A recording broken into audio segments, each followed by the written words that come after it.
Bab 1201 kekasih bertemu tapi tidak saling mengenal.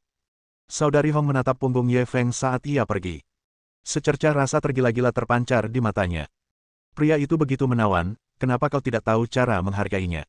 Xia Qiu meliriknya. Apa? Hatimu sedang jatuh cinta. Kalau begitu, kau bisa mengejarnya. Aku akan menopangmu dengan kedua tanganku.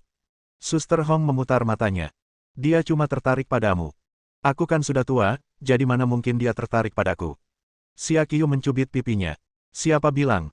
Saudari Hong kita sudah merawat dirinya dengan sangat baik. Dia bahkan lebih lembut daripada gadis kecil.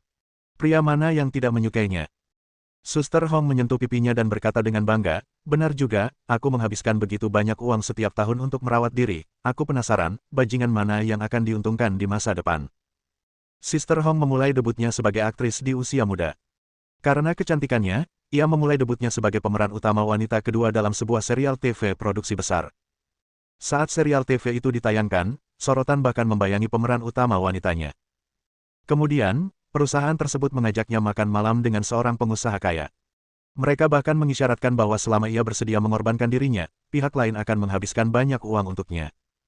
Dia menolak tanpa sepatah kata pun dan berselisih dengan perusahaan karenanya. Pada akhirnya, ia diberhentikan dari pekerjaannya oleh perusahaan selama 5 tahun. Meskipun ia bekerja paruh waktu, ia tidak berkompromi dengan perusahaan.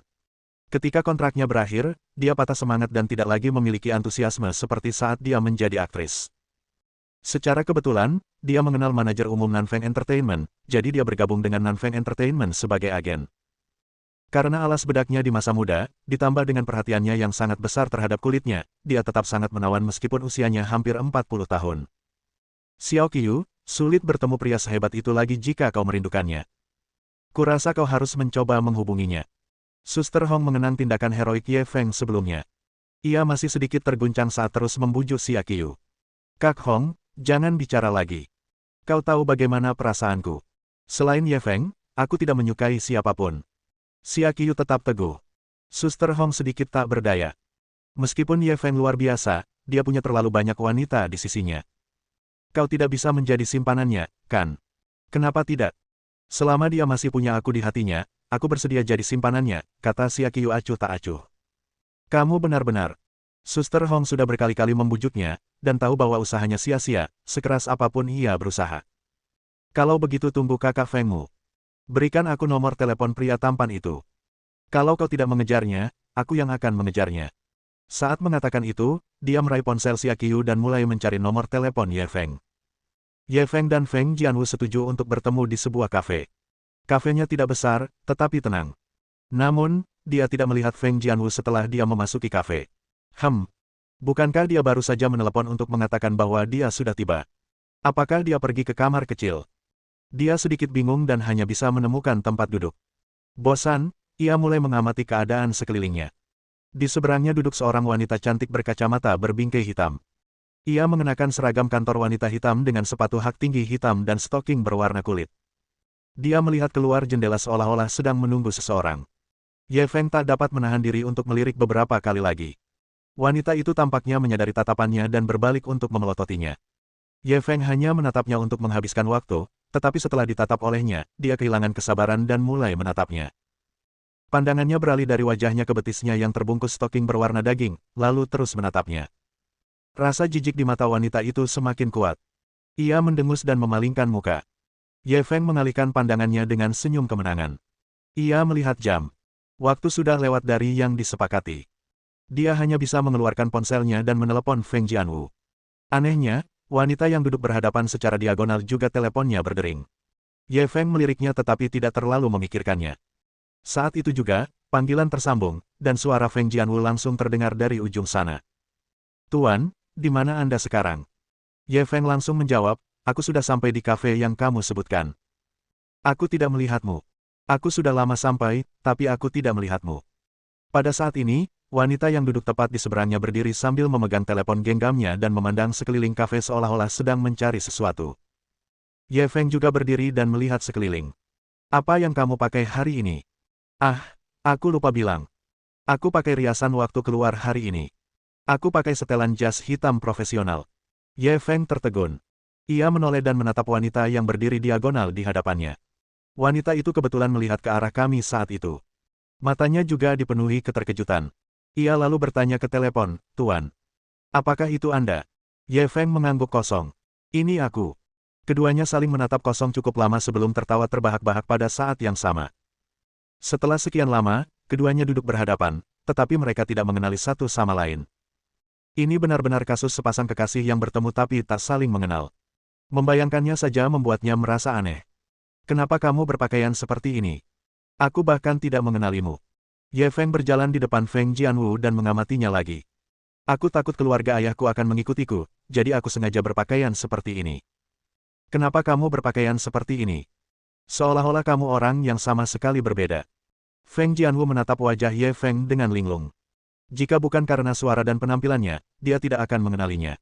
Ia telah menggunakan banyak alat peraga untuk membantu mengubah penampilannya. Selain pakaian, ia juga menggunakan wig, kacamata, dan alas bedak tebal untuk sedikit mengubah penampilannya.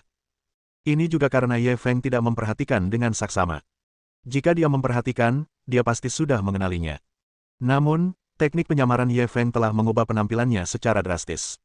Bahkan jika seseorang yang sangat dikenalnya berjalan mendekatinya, akan sulit untuk mengenalinya. "Teknik setan macam apa ini? Aku juga takut merepotkanmu, jadi aku pakai riasan." Ye Feng mencubit wajah mungilnya dengan sayang, lalu menjepit alas bedak di tangannya. Feng Jianwu menatapnya dengan linglung, dan tak lama kemudian, matanya berkaca-kaca. Ye Feng tertegun. "Ada apa? Bukankah tadi semuanya baik-baik saja? Kenapa kamu menangis?" Feng Jianwu melemparkan dirinya ke dalam pelukannya. "Ini semua salah Jianwu. Aku bahkan sampai merepotkan guru untuk datang ke Jepang dan membuatmu memakai riasan untuk bertemu denganku." Jianwu benar-benar tidak berguna. Karena suara mereka yang keras, banyak orang di kafe itu yang melihat dengan rasa ingin tahu. Ye Feng menepuk punggung Feng Jianwu dengan canggung. "Sudahlah, jangan menangis. Banyak sekali yang menonton." Baru pada saat itulah Feng Jianwu meninggalkan pelukannya, tetapi dia masih berkedut. Ye Feng menunduk. Karena alas bedak di wajahnya terlalu tebal, ada bekas putih di dadanya. Itu seperti topeng. Feng Jianwu terhibur melihat ini. "Guru, bagaimana Anda merias wajah? Kok bisa begitu realistis?" Dia mencubit pipi Ye Feng, rasanya seperti mencubit kulit normal. Tidak ada perasaan aneh sama sekali. Bab 1202 hari sudah gelap, saatnya mulai bekerja. Ye Feng tersenyum puas. "Ini teknik penyamaran. Kalau kau bisa melihatnya, itu akan gagal." Mata Feng Jianwu berbinar. "Guru, bisakah Anda mengajari saya teknik penyamaran? Dengan begitu, saya bisa keluar dan bertemu guru kapan saja. Teknik penyamaran ini agak rumit. Kau tidak bisa mempelajarinya dalam waktu singkat. Aku akan mengajarimu nanti kalau ada waktu luang." Petik 2. Ye Feng tidak berusaha mengabaikannya. Teknik penyamaran ini memang sangat rumit. Teknik transformasi saja tidak bisa dipelajari dalam waktu singkat. Jika bukan karena imbalan langsung dari sistem, dia akan membutuhkan setidaknya 2 hingga 3 bulan untuk membuat beberapa kemajuan. Feng Jianwu hanya bertanya dengan santai dan tidak memasukkannya ke dalam hati. "Tuan, mohon tunggu sebentar. Saya akan membersihkan riasan saya dulu," katanya kepada Ye Feng dan segera pergi ke kamar mandi. Setelah meratap tadi, riasan di wajahnya telah rusak. Ia takut akan memengaruhi citranya di hati tuannya, jadi ia harus segera membersihkannya. Sekitar 10 menit kemudian, dia kembali dengan wajah lembutnya yang biasa. Ye Feng memesan secangkir kopi untuk mereka berdua dan mendengarkan dia berbicara tentang pengalamannya setelah mereka berpisah. Menurutnya, setelah ayahnya mengirim seseorang untuk membawanya kembali ke Jepang, ia tidak mengurungnya sepenuhnya. Ia hanya mengirim orang untuk mengawasi setiap pergerakannya. Dia juga mencoba melarikan diri dan pergi ke China untuk mencarinya, tetapi pada akhirnya dia tetap tertangkap. Ayahnya mengancamnya, jika dia berani melarikan diri lagi, dia akan mengirim seseorang untuk membunuh Ye Feng. Ia tahu ayahnya akan melakukan apa yang dikatakannya, jadi ia terpaksa mengurungkan niatnya untuk melarikan diri. Namun, terkadang ia menangis dalam diam di malam hari dan menahan rasa sakit karena rindu. Ye Feng mendengar kata-katanya yang tulus dan hanya bisa menghiburnya. Keduanya mengobrol sebentar sebelum Feng Jianwu bertanya, "Guru, apakah ada sesuatu yang membuat Anda datang ke Jepang?" Ye Feng mengangguk. "Aku di sini kali ini untuk menyelidiki masalah Niu Sidun, dan juga untuk menemukan harta nasional yang hilang di Tiongkok." Dia telah memberitahu Feng Jianwu tentang Niu Sidun sebelumnya, jadi tidak ada yang perlu disembunyikan. Feng Jianwu mendengarkan dengan saksama. "Jika ada yang bisa saya bantu, Guru, silakan beritahu saya." Betapa bijaksananya. Ye Feng mencubit pipinya. Aku butuh bantuanmu untuk menyelidiki seseorang. Dia segera menceritakan tentang Kawamoto Hideki padanya. Feng Jianwu mengingat nama ini dan mengangguk. Jangan khawatir, Tuan. Saya pasti akan membantu Anda menyelidiki orang ini secara menyeluruh. Setelah menyelesaikan masalah ini, suasana hati Ye Feng menjadi lebih baik. Entah sengaja atau tidak, ia melirik kaki Feng Jianwu. Gadis kecil ini tampak sangat memikat saat mengenakan stoking warna nude dan sepatu hak tingginya. Dia menekan kegelisahan di hatinya dan bertanya, Jianwu, apakah kamu merindukan guru selama ini? Ya, aku melakukannya, jawab Feng Jianwu dengan serius. Berapa harganya? Sangat, bahkan dalam mimpiku. Oh, apa yang kau rindukan dariku? Aku rindu cara bicaramu, cara marahmu, dan caramu menunjukkan kekuatanmu. Apa kau tidak memikirkan hal itu? Ye Feng tersenyum jahat sambil mengangkat alisnya ke arahnya. Feng Jianwu yang berpengalaman langsung mengerti apa arti aspek itu. Wajahnya langsung memerah dan ia berkata pelan, ya. Dua kata sederhana itu langsung membuat darah bos Ye mendidih. Ia meraih tangan kecilnya dan berkata, hari mulai gelap. Waktunya mulai bekerja. Setelah itu, dia berdiri untuk membayar tagihan. Feng Jianwu memegang tangannya sambil menundukkan kepala dan mengikutinya dengan wajah merah. Sejak Ye Feng datang ke Jepang, ia belum pernah menyentuh seorang wanita pun.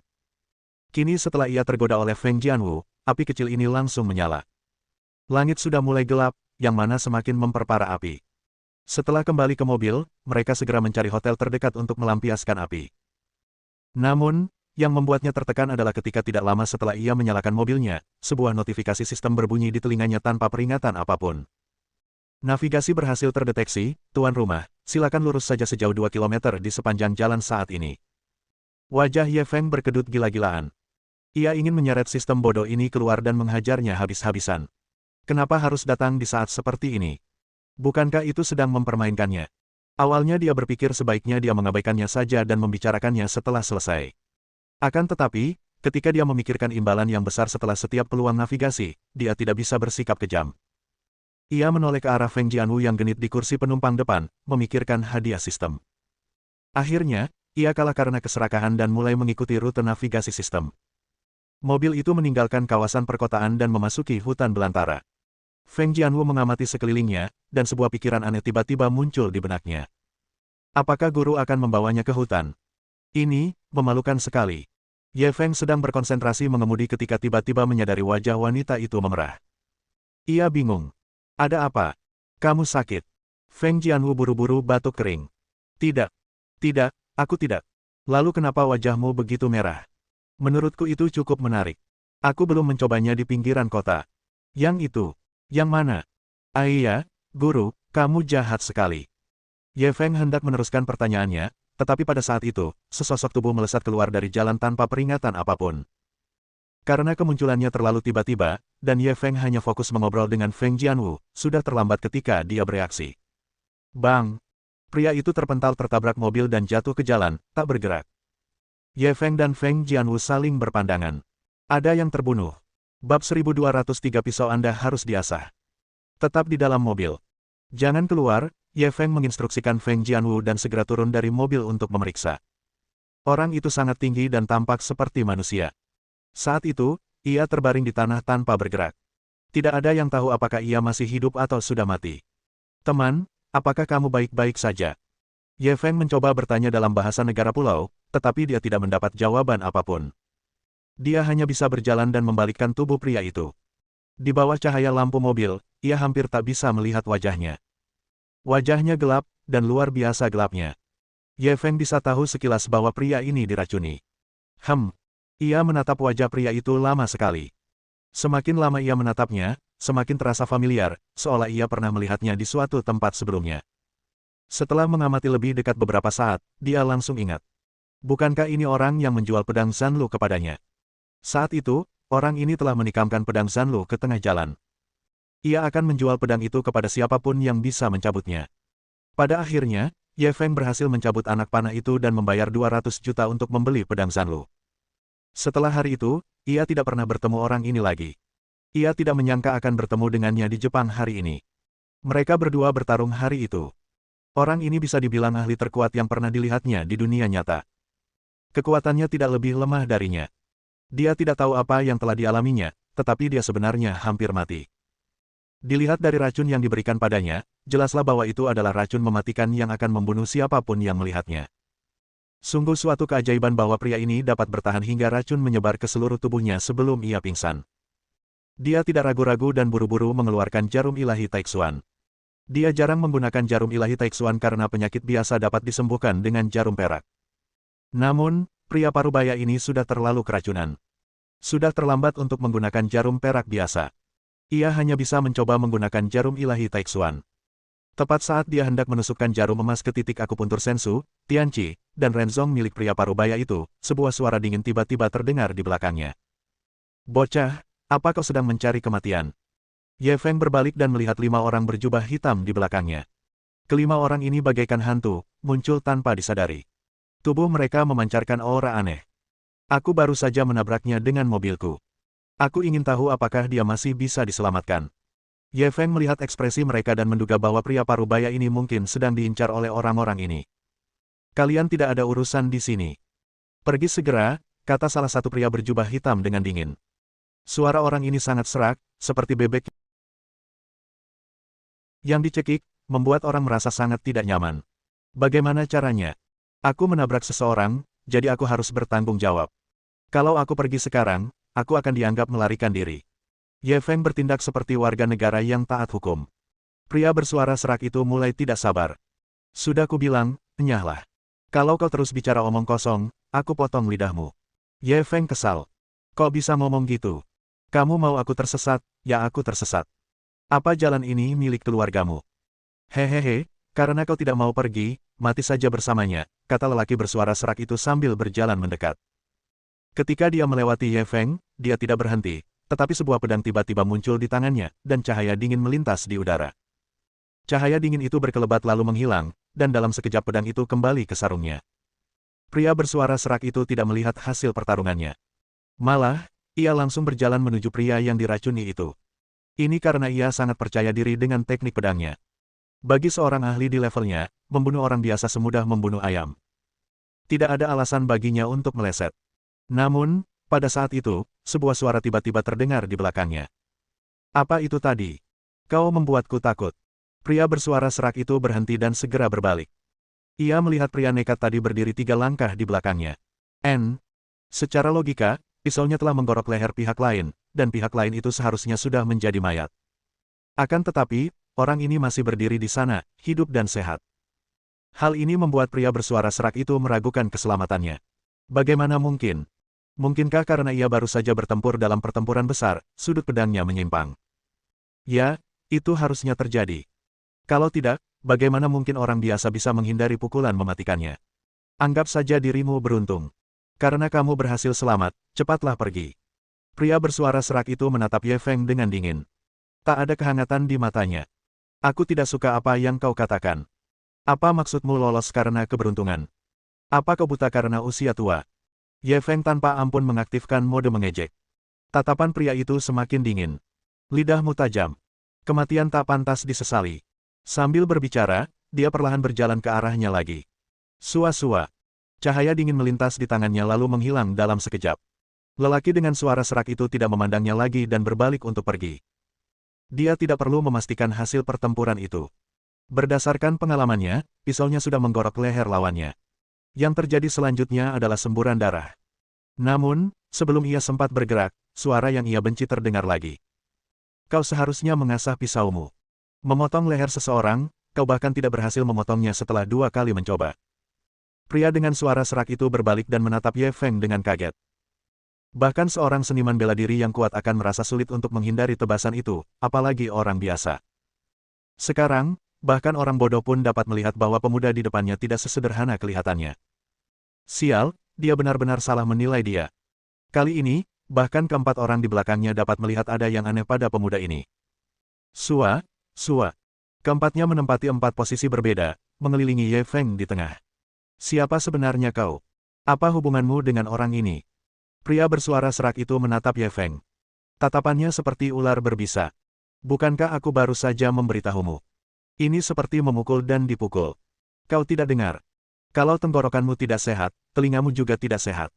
Ye Feng menatapnya tanpa berkata-kata. "Karena kamu tidak mau mengatakan kebenaran, pergilah ke neraka." Pria bersuara serak itu bertindak lugas. Ia ingin merenggut nyawa seseorang hanya karena perselisihan sekecil apapun. Begitu selesai berbicara, ia kembali menghunus pedang di tangannya. Cahaya dingin yang dipenuhi niat membunuh diarahkan ke Ye Feng. Pria bersuara serak itu bisa dibilang tegas. Ia menghunus pedangnya dan membunuh orang-orang hanya karena perselisihan sekecil apapun.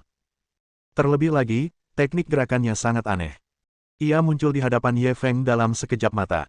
Pedang di tangannya menebas, mengincar leher Ye Feng. Saat dia menyerang, mata Ye Feng berbinar. Ninja, ninja lagi. Dilihat dari teknik gerakan dan jurus pria bersuara serak itu, kekuatannya pasti lebih lemah dari Feng Jianwu, tetapi tidak terlalu jauh. Terlebih lagi, gerakannya bahkan lebih licik dan kejam daripada Feng Jianwu. Seharusnya mereka tidak berasal dari sekte yang sama. Jika di lain waktu, dia akan sangat tertarik untuk bersaing dengan orang-orang ini. Namun kini, pria parubaya itu diracuni dan nyawanya dalam bahaya. Jika dia menunda terlalu lama, bahkan jika seorang Zenith Heaven Golden Immortal turun ke dunia fana, itu akan sia-sia. Mengetahui pentingnya masalah tersebut, dia tidak menahan diri. Pada saat ini, pedang lelaki bersuara serak itu berada kurang dari 10 cm dari tenggorokannya. Bab 1204 anak ini terlalu kuat. Kita tak bisa bertahan. Ye Feng mencondongkan tubuhnya, mengulurkan tangan kanannya, dan dengan lembut menjentikkan jarinya pada bilah pedang. Pria bersuara serak itu merasakan kekuatan yang luar biasa tiba-tiba memancar dari pedangnya. Pedang baja halus itu awalnya hanya bergetar sedikit, tetapi tak lama kemudian, getarannya semakin kuat. Berdengung. Pedang itu diayunkan. Jika ia tidak memegangnya erat-erat, mungkin ia sudah kehilangannya. Lelaki bersuara serak itu ketakutan. Hanya dengan satu jentikan, pedang itu berhasil ditangkisnya. Kekuatan jari ini sungguh mengerikan. Orang ini sangat kuat. Ayo kita serang bersama-sama. Pria bersuara serak itu tidak bertindak impulsif. Setelah mengetahui bahwa kekuatan lawannya mengerikan, ia segera memanggil keempat orang lainnya. Mereka berempat berpikir bahwa lelaki bersuara serak itu sudah cukup, jadi mereka semua menonton dari samping. Mendengar permohonannya untuk meminta bantuan, orang-orang ini segera mengerti bahwa pemuda ini bukanlah seniman bela diri biasa. Mereka berempat menghunus katana mereka dan menyerang Ye Feng. Meski kelima orang ini tidak terlalu kuat, tetap saja sulit menghadapi kepungan 5 ninja. Hal ini disebabkan oleh teknik pergerakan para ninja yang sangat aneh. Ditambah dengan semakin terangnya malam, kekuatan tempur mereka meningkat secara eksponensial. Sua, sua, sua. Beberapa cahaya dingin berkelebat, menyegel keempat arah Ye Feng. Pada saat yang sama, embusan udara dingin datang dari atas. Itu adalah pria bersuara serak itu. Kelima orang ini bekerja sama dengan baik, mereka menutup semua jalur pelarian Ye Feng. Kecuali dia bisa masuk ke dalam tanah, akan sulit baginya untuk menghindari serangan mereka. Pantas saja pria parubaya itu hampir terbunuh. Orang-orang ini memang sulit dihadapi. Namun, Ye Feng tidak berencana menunggu kematian. Ia melompat dan menerjang pria bersuara serak yang sedang menebasnya. Kekeke, kau sedang mencari kematian. Pria bersuara serak itu tertawa terbahak-bahak. Pihak lawan menyerangnya dengan tangan kosong. Rasanya seperti mencari mati saja. Kalau begitu pergilah ke neraka. Dia berteriak keras, taci di tangannya memiliki aura besar saat dia menebas kepala Ye Feng. Namun, pada saat itu, dia tiba-tiba merasakan nyeri tajam di pergelangan tangannya.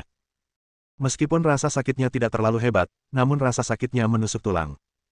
Lelaki bersuara serak itu menjerit kesakitan, dan taci di tangannya langsung membeku. Bibir Ye Feng melengkung membentuk senyum dingin. Ia memanfaatkan kesempatan ini untuk melancarkan pukulan. Bang! Pukulan itu mendarat tepat di dada pria itu. Secara logika, Ye Feng melontarkan pukulan setelah melompat ke udara. Karena tidak ada tumpuan di bawah kakinya, kekuatan pukulan ini seharusnya tidak terlalu besar. Akan tetapi, lelaki dengan suara serak itu merasa seakan-akan telah dipukul. Dia meludahkan darah dan terlempar mundur. Dong, dong, dong. Setelah mendarat, dia masih goyah dan mundur beberapa langkah. Ia tak mau repot-repot memeriksa luka di dadanya. Ia buru-buru mengangkat pergelangan tangannya untuk memeriksanya. Ada jarum perak setipis bulu sapi yang tertancap di pergelangan tangannya. Separuh jarum perak telah tertancap, dan separuh sisanya masih gemetar. Penemuan ini mengejutkannya. Jarum perak kecil benar-benar memiliki kekuatan yang begitu besar. Pada saat ini, seluruh lengannya sudah agak mati rasa, dan dia bahkan tidak bisa memegang pedang itu. Ia buru-buru mencabut jarum perak itu, tetapi kondisinya tak kunjung membaik. Rasa kebasnya masih berlanjut. Semuanya, hati-hati. Bocah ini punya senjata tersembunyi. Dia buru-buru mengangkat kepalanya dan berteriak pada empat orang yang masih menyerang Ye Feng. Namun dia masih terlambat selangkah. Setelah memaksa pria itu mundur, tekanan pada Ye Feng berkurang drastis. Ia berbalik untuk menghadapi 4 orang lainnya. Kekuatan keempat orang ini bahkan lebih lemah daripada pria bersuara serak itu. Hanya dalam beberapa gerakan, mereka semua terkena jarum peraknya. Apa-apaan ini? Seluruh kakiku mati rasa. Anak ini terlalu jahat. Dia benar-benar menggunakan jarum perak untuk merencanakan sesuatu yang jahat padaku. Bisakah jarum perak digunakan sebagai senjata tersembunyi? Aku terlalu ceroboh. Kalau bukan karena pertarungan dengan orang itu, kita pasti bisa menghadapi anak nakal ini. Beberapa di antara mereka berteriak sambil mundur sambil mencabut jarum-jarum perak di tubuh mereka. Lelaki bersuara parau itu sangat marah hingga ia memukul dadanya dan menghentakkan kakinya, tetapi ia tidak dapat berbuat apa-apa. Jarum perak pihak lain datang dan pergi tanpa jejak, dan mustahil untuk menjaganya. Terutama di bawah langit malam, sangat efektif dalam bersembunyi. Malam yang gelap menguntungkan para ninja, tetapi juga menguntungkan bagi mereka. Kimura Jounin, anak ini terlalu kuat. Kita tidak bisa bertahan lebih lama lagi. Cepat minta bantuan. Setelah mereka berempat mundur, mereka semua menatap pria bersuara serak itu. Pria bersuara serak itu tidak langsung menjawab. Ia malah menoleh menatap pria parubaya yang tergeletak di tanah. Orang ini diracuni dan telah tertunda begitu lama. Bahkan jika para dewa datang, mereka mungkin tidak akan bisa menyelamatkannya. Lagi pula, kekuatan pemuda ini begitu kuat. Jika mereka terus menjeratnya, keuntungan yang didapat tidak akan bisa menutupi kerugiannya. Dia segera mulai menabuh genderang mundur di dalam hatinya. Akan tetapi, jika mereka mundur begitu saja, dia sungguh tidak rela. Saat ia ragu-ragu, pintu Toyota yang terparkir di sampingnya tiba-tiba terbuka. Segera setelah itu, Feng Jianwu keluar dari mobil dan menatap mereka dengan dingin. Kalian dari cabang Higa mana? Kalian benar-benar menggunakan cara yang begitu kejam untuk menyakiti orang. Kalian benar-benar menjanjikan. Lelaki bersuara serak itu dan yang lainnya berbalik, dan ekspresi mereka seketika berubah. Apakah kamu dari klan Fuma? Bab 1205 Guru, apakah kita masih akan ke hutan? Saat pria bersuara serak itu melihat Feng Jianwu, dia tidak ragu lagi dan langsung memberi perintah. Yang lain menatap pria parubaya yang hidup dan matinya tak diketahui itu dengan enggan. Seketika, mereka menghilang di kegelapan malam. Guru, apakah Anda baik-baik saja? Feng Jianwu menunggu mereka pergi sebelum dia cepat-cepat berjalan menuju Ye Feng untuk bertanya tentang situasinya. Ye Feng tersenyum padanya. Aku baik-baik saja. Sepertinya mereka cukup takut padamu. Dia sangat terkejut. Orang-orang ini tidak hanya mengenali Feng Jianwu sekilas, tetapi mereka juga mundur tanpa ragu. Sepertinya mereka sangat takut pada keluarga Feng Jianwu. Hal ini langsung memberinya pemahaman yang lebih dalam tentang keluarga Feng Jianwu. Tampaknya klan Fuma jauh lebih kuat dari yang dibayangkannya. Dia hanya sedikit terkejut. Dia tidak punya waktu untuk menanyakan detailnya. Lebih penting menyelamatkan mereka dulu. Dia buru-buru berjongkok dan melanjutkan detoksifikasi pria parubaya itu. Setelah penundaan tersebut, racunnya semakin parah. Yang bisa ia lakukan sekarang hanyalah berusaha sebaik mungkin dan menyerahkan segalanya pada takdir.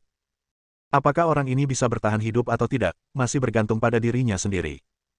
Setelah menggunakan jarum, dia memasukkan sepotong lingzi ke dalam mulutnya dan menghela napas lega. Feng Jianwu menunggu dia selesai sebelum bertanya, Tuan, apakah dia masih bisa diselamatkan? Ye Feng menggelengkan kepalanya. Saya khawatir kemungkinannya sangat kecil. Dia diracuni terlalu parah. Sudah merupakan keajaiban bahwa dia masih hidup. Saya sudah melakukan semua yang saya bisa. Sisanya akan bergantung pada nasibnya sendiri. Setelah menggendong pria parubaya itu ke pinggir jalan, mereka berdua duduk di pinggir jalan dan mengobrol. Kudengar kau bilang orang-orang itu semua dari Iga. Bisakah kau ceritakan lebih detail? Ye Feng memilih topik dan menoleh ke arah Feng Jianwu. Feng Jianwu mengangguk. Ninja dibagi menjadi Musashi, Kai, Ichigo, Shinano, Iga, Kaga, Ki, dan banyak faksi lainnya. Keluarga kami mengembangkan Sekte Kaga, dan orang-orang itu sekarang adalah Sekte Iga. Dia kemudian menjelaskan sejarah dan perbedaan antara kedua sekte tersebut secara rinci. Sederhananya, meskipun Kaga dan Iga berasal dari asal yang sama, mereka secara bertahap menyimpang karena beberapa ide, dan sekarang mereka seperti api dan air. Secara relatif, para ninja Sekte Kaga sangat menghargai kesetiaan. Mereka harus setia kepada negara, keluarga, sekte, organisasi, teman, dan orang-orang terkasih. Bagi para ninja yang menganut Sekte Iga, yang paling mereka hargai adalah keuntungan. Jika menguntungkan, mereka akan berkumpul. Jika tidak menguntungkan, mereka akan bubar. Perbedaan mendasar dalam ideologi ini juga menyebabkan perbedaan mendasar antara kedua mazhab tersebut. Sekte Kaga relatif lebih saleh. Meskipun mereka juga membunuh orang, mereka tidak akan menggunakan metode yang terlalu ekstrim. Namun, orang-orang Sekte Iga akan melakukan apa saja untuk mencapai tujuan mereka. Sama seperti racun yang meracuni pria parubaya itu, orang-orang Sekte Kaga meremehkan penggunaannya. Hanya orang-orang Sekte Iga yang akan menggunakan cara seperti itu untuk menghadapi musuh mereka. Pantas saja Jianwu begitu setia. Jadi, inilah alasannya. Ye Feng memanfaatkan kesempatan itu untuk memuji Feng Jianwu. Meskipun hanya pujian sederhana, Feng Jianwu tetap gembira. Karena Jianwu telah memilihmu menjadi guruku, aku akan setia padamu seumur hidupku. Aku tidak akan pernah mengkhianatimu. Ye Feng menyentuh wajah mungilnya. Jianwu sangat penurut. Feng Jianwu seperti anak kucing kecil saat ia menempelkan wajah mungilnya di telapak tangan Tuan. Tuan, apakah kita masih akan pergi ke hutan? Ekspresi Ye Feng membeku. Kapan aku bilang ingin pergi ke hutan? Feng Jianwu mengedipkan matanya yang besar dan jernih. Kalau kau tidak pergi ke hutan, kenapa kau datang ke alam liar? Ye Feng tidak bisa menjawab pertanyaan ini.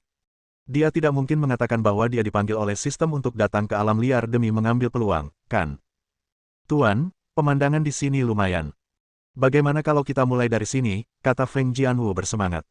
Di saat yang sama, tangan kecilnya mulai bergerak. Jianwu, dengarkan aku dulu.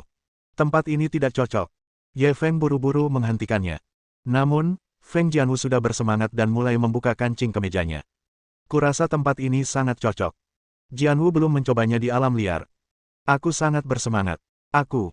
Tunggu sebentar, ada seseorang yang terbaring di sini. Bagaimana kalau dia bangun? Dia sudah mati. Kok bisa bangun secepat itu? Bagaimana kalau dia bangun? Betapa memalukannya itu. Jika dia bangun, maka aku akan membunuhnya lagi. Tepat saat mereka berdua saling mendorong, tiba-tiba mereka mendengar suara batuk yang keras. Mereka berdua langsung menghentikan apa yang mereka lakukan dan menoleh ke belakang. Pria parubaya itu, yang sudah meninggal, menyemburkan banyak darah hitam.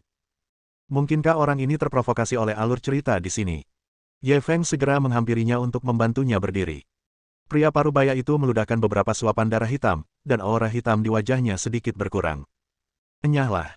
Hal pertama yang diucapkan pria parubaya itu setelah bangun adalah memarahi Ye Feng. Ia ingin mendorong Ye Feng menjauh. Namun, meskipun ia sudah bangun, racunnya terlalu kuat. Ia tak bisa mengerahkan banyak tenaga. Rasanya seperti menggaruk gatal saja. Feng Jianwu langsung kesal dan langsung menghampiri dengan marah.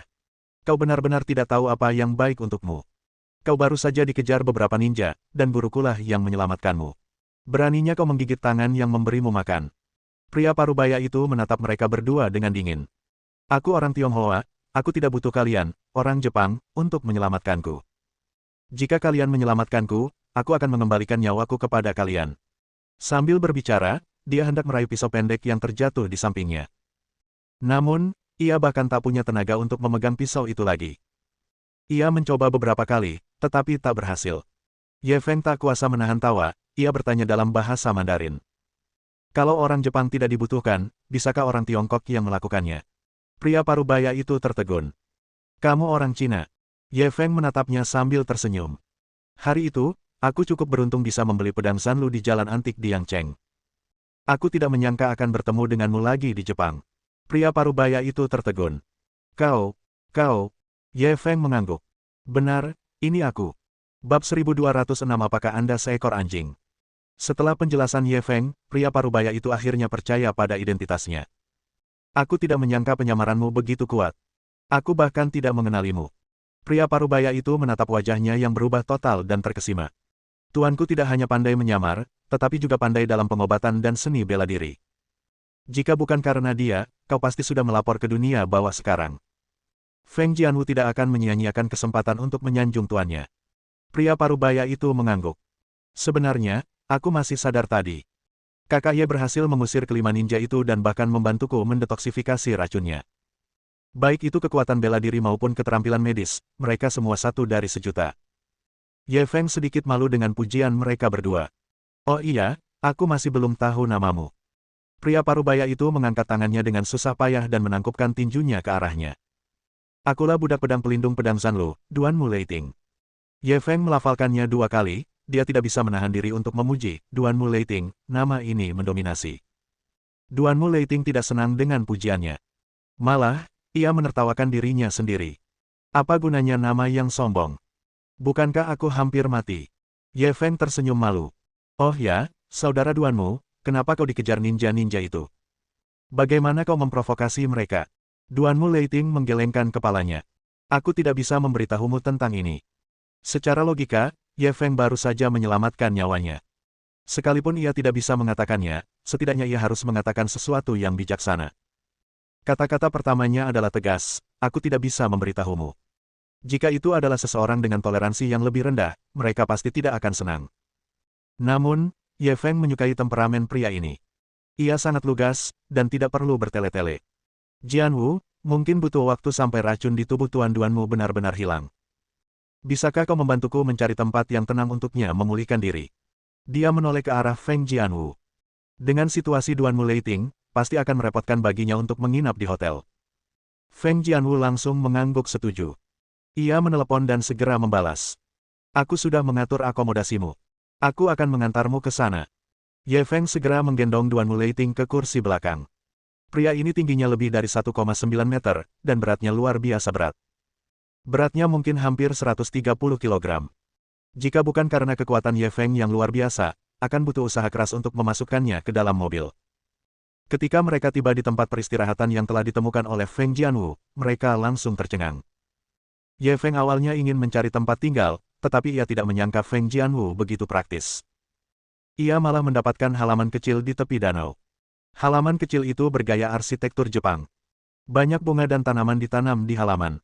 Bahkan ada kolam, sungai, gunung, batu, pohon, jembatan, dan sebagainya. Menurut pengantar Feng Jianwu, gaya ini disebut pengadilan gunung. Singkatnya, ini adalah lanskap alam mini. Ini memang tempat yang bagus untuk pengembangan diri. Duanmu Leiting juga sangat puas dengan tempat ini. Jarang baginya untuk mengungkapkan rasa terima kasihnya kepada Feng Jianwu, wanita Jepang ini. Di halaman kecil ini, Ye Feng membantunya menggunakan jarum suntik lain untuk mengurangi racun. Namun, ini hanyalah kekuatan eksternal. Karena racun telah merasuki darahnya, ia masih membutuhkan masa pemulihan dan upayanya sendiri untuk menghilangkannya sepenuhnya. Ye Feng menulis resep dan meminta Feng Jianwu untuk mengumpulkan semua ramuan herbal. Ia juga menginstruksikan Duanmu Leiting untuk minum obat tepat waktu setiap hari. Terima kasih. Duanmu Leiting telah melihat semua yang telah dilakukan Ye Feng. Sekalipun ia tidak tahu seluk-beluk dunia, ia tetap tahu bagaimana cara berterima kasih padanya. Baiklah, jangan khawatir soal tinggal di sini. Hubungi aku kalau ada sesuatu. Ye Feng memberinya nomor teleponnya dan pergi bersama Feng Jianwu. Namun, mereka berdua tidak berhasil menyelesaikan kolaborasi pertama mereka setelah reuni karena sudah terlambat. Feng Jianwu masih harus bergegas kembali, kalau tidak ayahnya pasti akan curiga. Setelah mengirim Feng Jianwu pergi, Ye Feng mendengar pemberitahuan sistem. Selamat kepada tuan rumah karena telah menyelesaikan navigasi peluang, hadiah sistem, gedung komersial Nishikyo Ginza, senilai 7,5 miliar HXB. Ketika Ye Feng mendengar hadiah ini, dia mengangkat alisnya. Sebuah gedung komersial senilai 7,5 miliar. Hadiah ini sungguh luar biasa. Tidak sia-sia dia mengorbankan waktu, bahagianya, dan pergi ke alam liar untuk bekerja. Saat bergegas ke hotel, ia mencari informasi tentang gedung komersial Nishikyo Ginza. Barulah ia tahu bahwa gedung ini sangat terkenal di Edo. Dapat dikatakan bahwa tempat ini merupakan tempat berkumpulnya barang-barang mewah terbaik di Asia, dan juga merupakan salah satu bangunan ikonik di Edo. Tanpa bantuan sistem, tidak akan mudah baginya untuk memperoleh gedung komersial ini. Ini juga merupakan langkah pertamanya memasuki dunia bisnis Jepang, dan itu sangat berkesan. Setelah memarkir mobil di tempat parkir, ia pergi ke supermarket di lantai bawah untuk membeli 2 botol anggur merah. Ia berencana untuk kembali dan merayakannya bersama Cheng Feier. Namun, saat dia memasuki ruangan, yang menyambutnya bukanlah sambutan hangat Nona Cheng, melainkan serangkaian tendangan mematikan. Begitu dia melangkah masuk ke ruangan, dia mendengar hembusan angin di belakangnya. Dia tanpa sadar menoleh, dan kaki panjang Cheng Feier telah melewati kulit kepalanya. Namun, ini bukan akhir. Ketika ia meleset, kaki lainnya pun ikut meleset. Ye Feng langsung tertarik. Ia menghindari tendangannya dan sebelum kaki satunya sempat terangkat, ia menerjang maju. Cheng Feier merasakan penglihatannya kabur dan seluruh tubuhnya tertekan ke dinding, tidak bisa bergerak. Karena dia berada di dalam ruangan, dia mengenakan singlet hijau tentara dan celana pendek berwarna sama. Sebelumnya, ketika ia mengangkat kaki kanannya, ia didorong ke dinding oleh Ye Feng. Sekarang, sebuah kaki putih panjang justru bersandar di bahunya. Sungguh memalukan. Ye Feng menatap kaki putih panjang ini dan menampakkan ekspresi menyedihkan. Tatapan membunuh melintas di mata Cheng Feier. Saat seluruh tubuhnya ditekan ke dinding olehnya, satu-satunya yang bisa ia gerakkan hanyalah mulutnya. Dia segera membuka mulutnya dan menggigit leher Ye Feng. Ye Feng terkejut, dan langsung melompat mundur. Kamu anjing. Cheng Feier hendak mengejar setelah Ye Feng kabur, tetapi ketika mendengar ini, ia berhenti karena terkejut. Ye Feng. Baru saat itulah Ye Feng ingat bahwa dia telah mengubah penampilannya. Tidak heran hal itu menyebabkan kesalahpahaman. Ia hanya bisa menyalahkan teknik penyamaran ini karena terlalu ajaib. Seolah-olah teknik itu telah tumbuh di wajahnya, membuatnya sering lupa bahwa ia telah mengubah penampilannya. Siapa lagi kalau bukan aku? Dia melotot padanya, berbalik, dan berjalan ke kamar mandi untuk mencari ramuan penghapus riasan yang telah dia persiapkan sebelumnya. Setelah mengoleskannya sebentar di wajahnya, salep di wajahnya mulai mengendur. Akhirnya, dengan tarikan lembut, masker itu pun terlepas. Cheng Feier berdiri di samping dan menyaksikan seluruh proses. Ia begitu terkejut hingga rahangnya hampir copot. Seni iblis macam apa ini? Ye Feng menatapnya dengan bangga. Ini namanya penyamaran. Kamu belum pernah melihatnya, kan? Cheng Feier mengangguk kosong. Kau benar-benar tahu cara menyamar. Berapa banyak lagi rahasiamu yang tidak kuketahui? Bab 1207 wanita ini sedikit kejam. Ye Feng berbalik dan keluar dari kamar mandi. Kusarankan kau jangan terlalu penasaran padaku. Aku takut kau akan jatuh cinta padaku. Cheng Feier tak kuasa menahan diri untuk memutar bola matanya. Memikirkan adegan menegangkan tadi, ia akhirnya merasa lega. Kukira kau pembunuh bayaran yang dikirim oleh Yamaguchi Gumi. Ye Feng membawa 2 botol anggur merah dan duduk di meja kopi di ruang tamu. Kalau aku pembunuh bayaran, kau pasti sudah mati beberapa kali. Bukannya aku ingin mengkritikmu, tapi kau harus segera meningkatkan kekuatanmu. Kalau tidak, kau pasti akan menjadi beban bagiku. Ketika Cheng Feier mendengar bahwa ia dibenci, ia cemberut dengan sedih. Kemampuan bertarungku sangat hebat, oke. Aku bahkan bisa masuk 5 besar di tim keamanan kita. Ye Feng mengerucutkan bibirnya dengan nada meremehkan.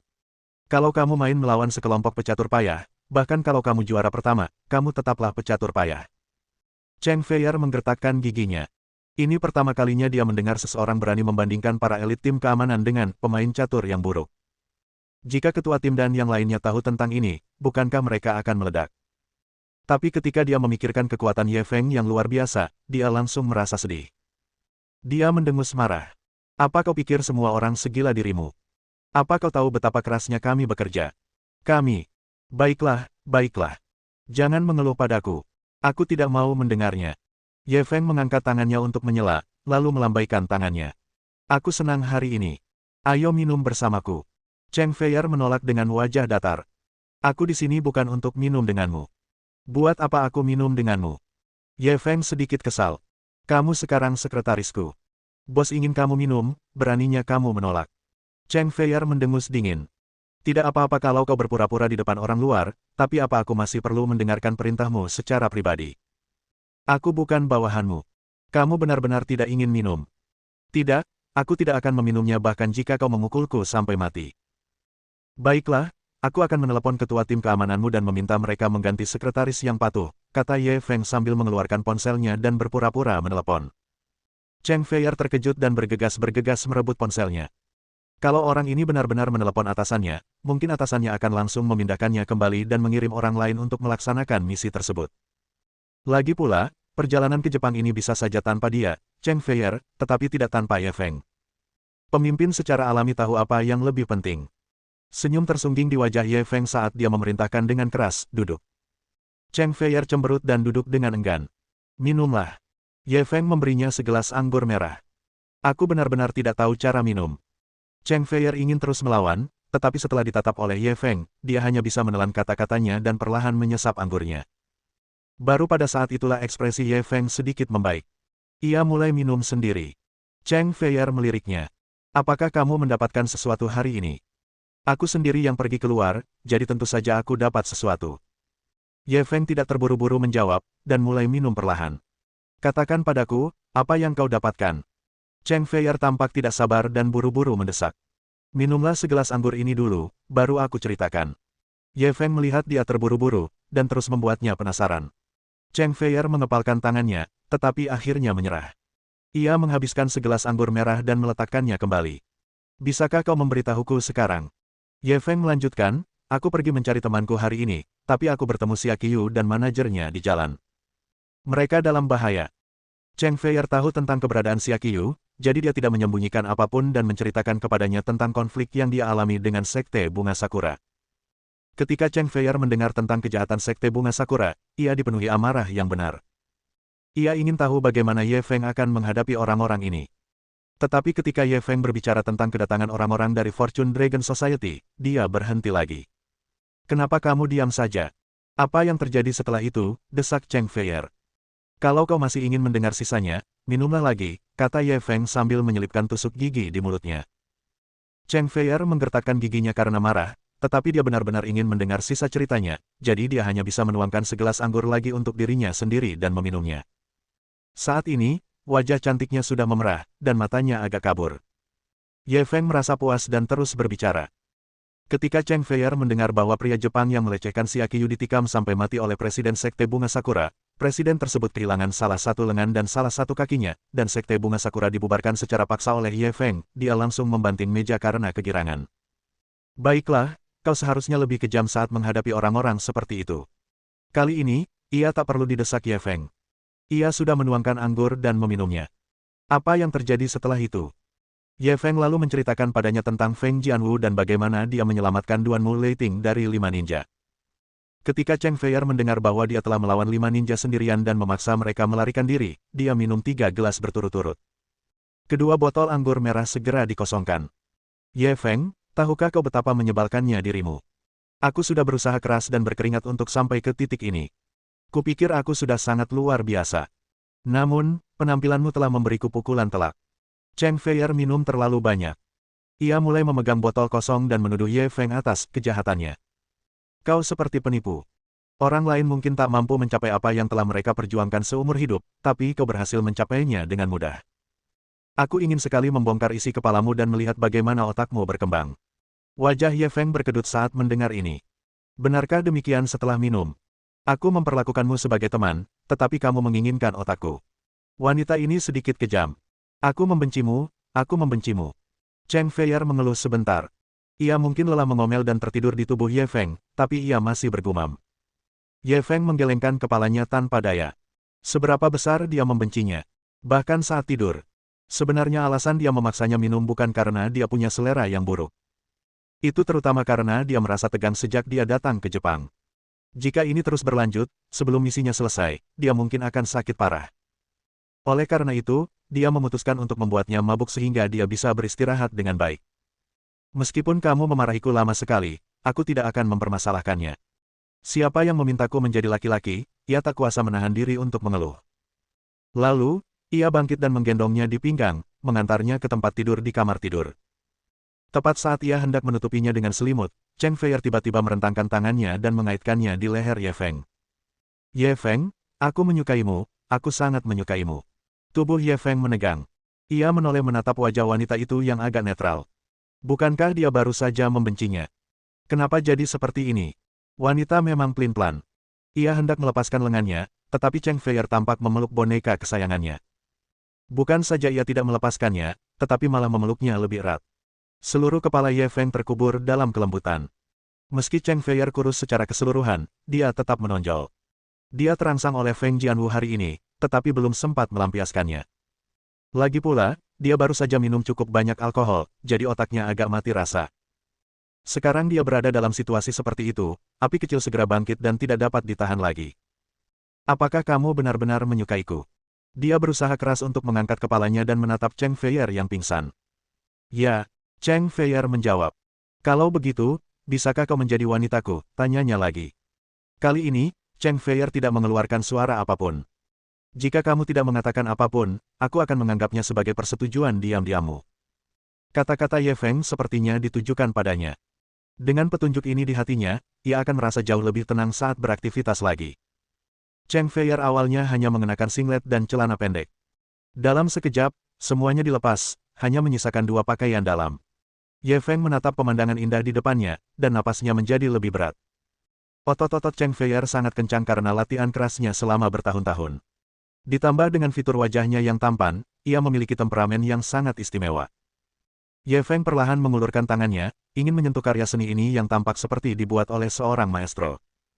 Namun, tepat saat ia hendak menyentuhnya, Cheng Feier yang sedang tertidur tiba-tiba bergumam dengan nada terisak, "Bu, jangan tinggalkan Feier. Feier akan sangat patuh. Jangan tinggalkan Feier lagi, ya." Seolah-olah dia tersambar petir saat dia berbalik. Mata Cheng Feier sudah berkaca-kaca. Meskipun ia tertidur, ia memancarkan rasa tak berdaya dan putus asa. Ye Feng teringat bahwa dia pernah memberitahunya bahwa ibunya dibunuh oleh ayahnya, dan jika ayahnya tidak dipenjara, dia akan membunuhnya secara pribadi. Meskipun dia tidak bertanya secara rinci, dia tahu latar belakangnya sangat tragis. Untuk gadis seperti dia yang kurang rasa aman, dia malah ingin memanfaatkannya saat dia dalam bahaya. Bukankah itu terlalu kejam? Akan tetapi, dengan kecantikan seperti itu yang terbentang di depannya, jika dia tidak melakukan apapun, dia akan menjadi lebih buruk daripada binatang buas. Begitu saja, ia sempat terombang-ambing antara menjadi binatang buas dan menjadi lebih buruk dari binatang buas. Akhirnya, ia memilih yang terakhir. Kamu beruntung hari ini, tapi kamu tidak akan seberuntung itu lain kali. Ia menarik tangannya dan menutupinya dengan selimut. Ia menyeka air mata di sudut matanya, mematikan lampu, lalu berjalan keluar. Mendengarkan napas berat yang datang dari kamar sebelah, dia tiba-tiba merasa bahwa pendengarannya yang baik bukanlah hal yang baik. Tuan Ye yang agung tidak menyangka kalau begitu sulit menemukan wanita untuk mencurahkan isi hatinya. Gagal, sungguh gagal. Malam ini, Ye Feng mengalami insomnia. Pada suatu saat, dia teringat pada Chen Xuan yang berada jauh di Guangdong Selatan, saat berikutnya, dia teringat pada Cheng Feier yang berada dekat di dekatnya, dan saat berikutnya, dia teringat pada Feng Jianwu. Dia tidak tahu berapa lama telah berlalu sebelum dia tertidur lelap. Untungnya, ia bermimpi indah. Dalam mimpinya, teman-teman perempuannya muncul di sekelilingnya dan berbaris untuk menghabiskan malam bersamanya, membuatnya begitu sibuk hingga lupa akan rumahnya. Tepat saat ia sedang bercinta dengan seorang wanita kepercayaannya, ia mengamati penampilan wanita itu lebih dekat. Ternyata itu Suster Hong. Penemuan ini segera membangunkannya dari tidurnya. Dia benar-benar bermimpi melakukannya dengan Suster Hong. Dia bahkan tidak tahu nama lengkap Suster Hong. Bagaimana mungkin dia bermimpi seperti itu? Mungkinkah dia secara tidak sadar tertarik pada Suster Hong? Pada saat ini, teleponnya tiba-tiba berdering. Dia mengambilnya dan melihat bahwa itu nomor yang tidak dikenal, tetapi dia tetap mengangkatnya. "Halo, apakah ini Tuan Ye Feng?" Suara lembut seorang wanita terdengar dari ujung sana. "Saya Ye Feng, siapa kamu?" tanyanya. "Halo, Tuan Ye. Saya dari Departemen Hukum Gedung Komersial Nishikyo Ginza. Kami menerima kabar bahwa Anda telah sepenuhnya mengakuisisi Gedung Komersial Nishikyo Ginza. Apakah Anda punya waktu untuk melakukan serah terima hari ini?" Mendengar kata-kata pihak lain, Ye Feng teringat hadiah sistem kemarin. "Oh oke, aku akan ke sana siang nanti." "Baik, Tuan Ye, kami akan menunggu Anda kapan saja." Setelah Ye Feng menutup telepon, dia melempar celana dalamnya ke tanah dan berganti dengan yang baru. Pada saat ini, pintu didorong terbuka dengan keras dan Cheng Feier masuk dengan marah. Ye Feng terkejut. Ia segera menutupi tubuhnya dengan selimut. "Kau gila. Apa kau tidak tahu cara mengetuk pintu saat memasuki kamar orang lain?" Wajah cantik Cheng Feier awalnya memerah, tetapi ia segera memasang ekspresi marah lagi. "Siapa yang melepas bajuku tadi malam?" Ye Feng sedikit malu. "Pakaianmu. Tentu saja kau melepasnya sendiri." "Apa aku yang melepasnya?" Bab 1209. Apakah ada aturan di sini bahwa orang miskin tidak diizinkan masuk? Mata indah Cheng Feier terbuka lebar, seolah-olah dia ingin melahap Ye Feng. Ye Feng awalnya merasa sedikit bersalah, tetapi setelah dipikir-pikir, ia tidak melakukan apapun. Apa yang perlu ditakutkan? Setelah memikirkannya matang-matang, dia balas menatapnya dengan lebih tajam lagi. Dengan tatapannya yang tajam, Cheng Feier tidak tahu harus berbuat apa lagi. Mungkinkah dia benar-benar telah berbuat salah padanya? Apakah dia benar-benar melepas pakaiannya? Ia bangun pagi-pagi dan memeriksa dengan teliti. Selain mantelnya yang dilepas, tidak ada jejak pakaian dalamnya yang disentuh. Terlebih lagi, ciri-ciri yang melambangkan kesucian gadis itu masih utuh, yang sekaligus menjadi bukti bahwa pihak lain tidak memanfaatkan situasi dan melakukan hal-hal yang tidak tahu malu. Ye Feng melihat dia mundur dan langsung membalas, "Kau menyerbu kamarku pagi-pagi sekali hanya untuk memfitnahku. Bukankah kepolosan seorang pemuda yang baik itu penting?" Cheng Feier ingin membalas, tetapi dia tidak tahu harus mulai dari mana. Pada saat ini, dia tiba-tiba melihat pakaian dalam yang Ye Feng lemparkan ke tanah. Sepertinya ada. Tidak tahu malu. Wajah cantiknya memerah sampai ke telinganya. Ia membanting pintu dan keluar. Ye Feng melirik pakaian dalam di lantai. Ia merasa sangat malu. Sudah berakhir. Dia benar-benar tidak bisa membersihkan namanya bahkan jika dia terjun ke Sungai Kuning. Wanita ini pasti salah mengira dia sebagai orang mesum. Ketika ia mengenakan pakaiannya dan keluar dari kamar tidur, ia menyadari bahwa Cheng Feier tidak ada di ruang tamu atau kamar tidurnya sendiri. Ia mungkin bersembunyi. Dia masih belum berpengalaman. Bukankah itu cuma celana dalam? Ribet banget, gumamnya dalam hati dan pergi ke kamar mandi untuk membersihkan diri sebelum beranjak dan pergi. Gedung komersial Nishikyo Ginza tidak jauh dari hotel tempat ia menginap. Ditambah dengan kemacetan lalu lintas, perjalanan itu hanya memakan waktu kurang dari setengah jam. Konon, bangunan itu dirancang oleh seorang desainer ternama dunia. Bagian luarnya terbuat dari kaca prismatik 3 dimensi, dan setiap sisinya memantulkan pantulan dengan kedalaman berbeda. Bangunan itu tampak modis dan megah. Dia sudah memeriksa informasinya sebelumnya. Gedung ini memiliki total 12 lantai. 10 lantai di atas tanah dan 2 lantai di bawah tanah. Pada saat ini, berdiri di bawah benda besar ini membuatnya merasa bangga. Meskipun dia telah mengakuisisi banyak bisnis sebelumnya, kali ini dia sangat bersemangat. Bisnis-bisnisnya sebelumnya sebagian besar terpusat di dalam negeri, dan ini merupakan langkah pertamanya dalam berekspansi ke luar negeri. Hal ini sangat penting. Namun, ia tidak ingin langsung melakukan serah terima. Sebelum itu, ia harus masuk dan merasakan suasana gedung. Ia hampir tidak bisa dianggap berkunjung dengan menyamar. Tidak diragukan lagi bahwa pelanggan yang dapat memasuki gedung komersial mewah seperti itu tidak terlalu miskin. Jika dompet seseorang tidak cukup besar, mereka mungkin tidak akan punya keberanian untuk melangkah melewati pintu. Fasilitas di dalam gedung komersial, baik itu lift, toko, atau papan tanda, semuanya memiliki elemen yang sangat avant-garde dan modis. Dia tidak memperhatikan tanda-tanda dan langsung naik eskalator untuk menuruni tangga. Terdapat restoran, pusat perbelanjaan, hiburan, dan toko-toko lainnya di gedung komersial tersebut. Terlebih lagi, arus orang sangat ramai. Banyak toko-toko bermerek ternama yang ramai. Selain merasa banyak orang kaya, ia juga cukup puas dengan usahanya. Cara pandangnya sangat mirip dengan Nenek Liu yang baru saja memasuki Taman Grandview. Tak terelakkan, beberapa orang akan memandang rendah dirinya. Namun dia tidak terlalu peduli dan terus melihat-lihat dengan gembira.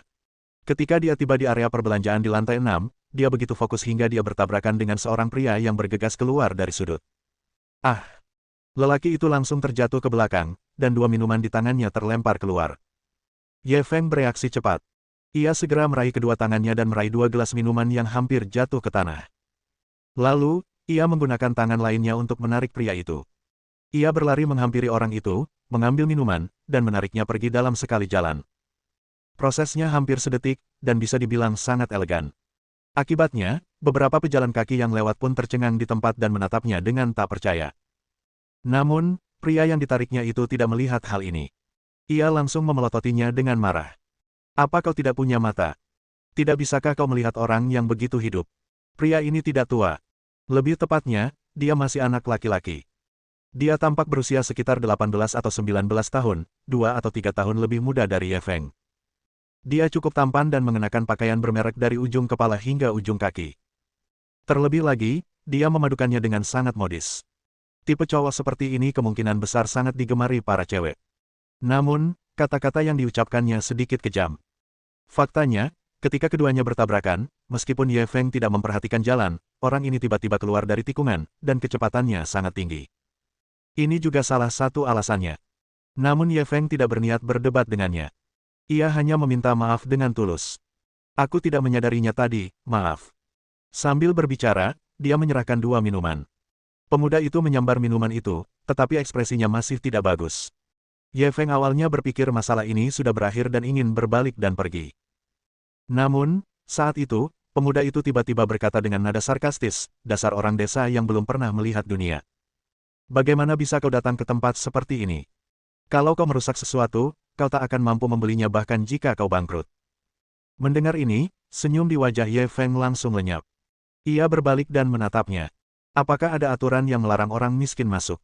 Pemuda itu masih marah. Mendengar dia masih berani membalas, dia langsung membalas, itu tidak benar, tapi beberapa orang memang harus tahu batas kemampuan mereka, kan? Apa kau benar-benar harus menulis, orang miskin dan anjing tidak boleh masuk? Ye Feng tertawa dingin. Karena pemilik gedung komersial tidak mengatakan orang miskin tidak boleh masuk, menurutmu siapa dirimu? Melihat pertikaian itu, para pejalan kaki berhenti dan menonton. Meskipun pemuda itu tahu ia telah tertangkap, ia enggan mengakui kekalahan di depan banyak orang. Aku hanya tidak suka padamu. Aku tidak ingin berada di tempat yang sama dengan orang miskin. Ada apa? Kalau kau ingin menyelamatkan mukamu, cepatlah pergi. Senyum dingin di wajah Ye Feng perlahan menghilang. Kau tidak suka, jadi orang lain harus ikut denganmu. Apa kau pikir semua orang di dunia ini ayahmu? Ekspresi pemuda itu berubah ketika mendengar kata-katanya. Ia menunjuk hidungnya dan berkata, ucapkan lagi kalau kau berani. Tepat saat Ye Feng hendak membalas, tiba-tiba ia mendengar suara seorang wanita di belakangnya. Xiao Bei, kau berdebat dengan siapa? Pihak lain berbicara dalam bahasa Mandarin, dan suaranya agak familiar. Ye Feng dan pemuda itu berbicara pada saat yang sama. Wanita yang bergegas itu adalah Lin Qianqian. Lin Qianqian memang telah memberitahunya sebelumnya bahwa dia akan datang ke Jepang selama periode waktu ini, dan dia bahkan telah belajar bahasa Jepang sendiri. Dia hanya tidak menyangka akan melihatnya di sini. Yang lebih mengejutkannya adalah pemuda ini benar-benar memanggilnya, kakak. Lin Qianqian juga melihat Ye Feng, dan ia pun berhenti. Ye Feng, kenapa kau di sini? Kali ini giliran pemuda itu yang terkejut. Kak, kamu kenal dia? Lin Qianqian tidak menjawab. Ia malah bertanya, aku dengar kalian berdua bertengkar tadi. Ada apa? Pemuda yang tadinya sangat arogan tiba-tiba memasang ekspresi kesal. Kak, ini bukan salahku. Dia yang menabrakku duluan. Aku cuma protes sedikit, tapi dia nggak mau ngalah dan malah memukulku. Dia tahu betul sifat adiknya. Dia sangat protektif terhadap orang-orangnya sendiri ketika menghadapi orang luar. Dulu, setiap kali dia berselisih dengan seseorang, adiknya akan berdiri di pihaknya tanpa ragu. Kali ini tidak akan ada pengecualian. Namun, yang tak terduga adalah wajah Lin Qianqian berubah muram saat mendengar kata-katanya. Kau benar-benar salah kali ini. Minta maaflah pada Tuan Ye sekarang. Pemuda itu tertegun. Kak, dia yang memukulku. Kenapa aku harus minta maaf? Kenapa kamu berpihak pada orang luar? Lin Qianqian tak mau repot-repot lagi dengannya, ia berbalik dan tersenyum meminta maaf kepada Ye Feng. Ini adikku, Lin Xiaobei. Dia sedang kuliah di Jepang. Aku telah memanjakannya. Aku minta maaf atas namanya. Dengan status Ye Feng, ia tak mau repot-repot berdebat dengan anak manja seperti itu. Sekarang Lin Qianqian memohon padanya, ia pun melambaikan tangannya dengan murah hati. Bukan apa-apa, hanya kesalahpahaman kecil. Meskipun ingin berdamai, Lin Xiaobei tidak mau melepaskannya. Ia menarik Lin Qianqian dan berkata, Kak, siapa yang memintamu meminta maaf padanya? Aku tidak melakukan kesalahan apapun. Dialah yang memukulku. Lin Qianqian memelototinya. Jangan coba-coba mengarang cerita di depanku. Bahkan jika Ye Feng menabrakmu, dia pasti sudah meminta maaf padamu.